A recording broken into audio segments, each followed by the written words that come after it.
यही लोग जब जम्मू कश्मीर के बारे में कमेंट करते हैं तो गवर्नमेंट ऑफ इंडिया की तरफ से बयान आता है कि जम्मू कश्मीर जो है वो हमारा अंदरूनी मामला है। और वैसे भी यहाँ लोग वोट अपना इस्तेमाल या इलेक्शन में हिस्सा इसलिए नहीं ले रहे हैं कि वो गवर्नमेंट ऑफ इंडिया से बहुत खुश हैं।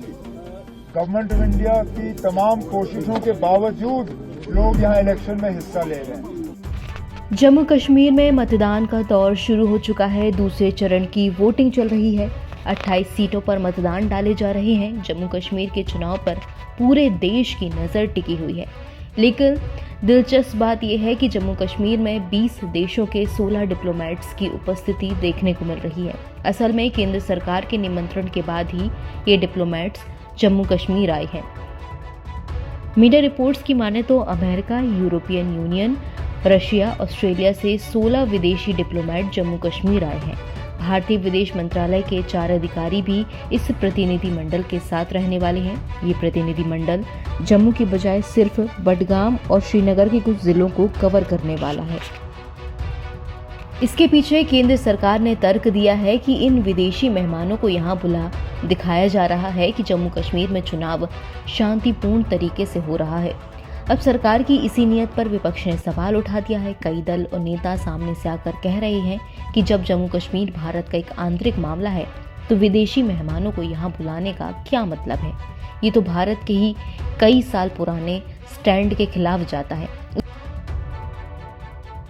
इस बारे में नेशनल कॉन्फ्रेंस के नेता और पूर्व सीएम उमर अब्दुल्ला ने कहा कि हैरानी की बात है, जो सरकार लगातार जम्मू कश्मीर को एक आंतरिक मामले के तौर पर देखती रही, वो कमेंट करने के लिए दूसरे देशों से मेहमानों को ये चुनाव देखने बुला रही है।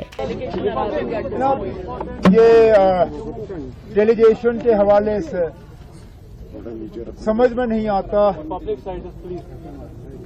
यही लोग जब जम्मू कश्मीर के बारे में कमेंट करते हैं तो गवर्नमेंट ऑफ इंडिया की तरफ से बयान आता है कि जम्मू कश्मीर जो है वो हमारा अंदरूनी मामला है, इस पर दूसरों की दखल नहीं होनी चाहिए।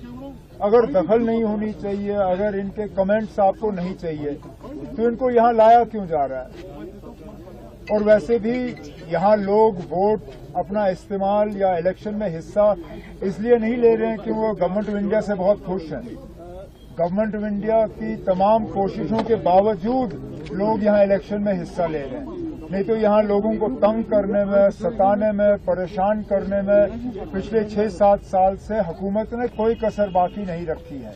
इसके बावजूद लोग अगर इस इलेक्शन में हिस्सा ले रहे हैं तो ये लोगों की, मैं कहता हूँ इसका श्रेय लोगों को जाना चाहिए।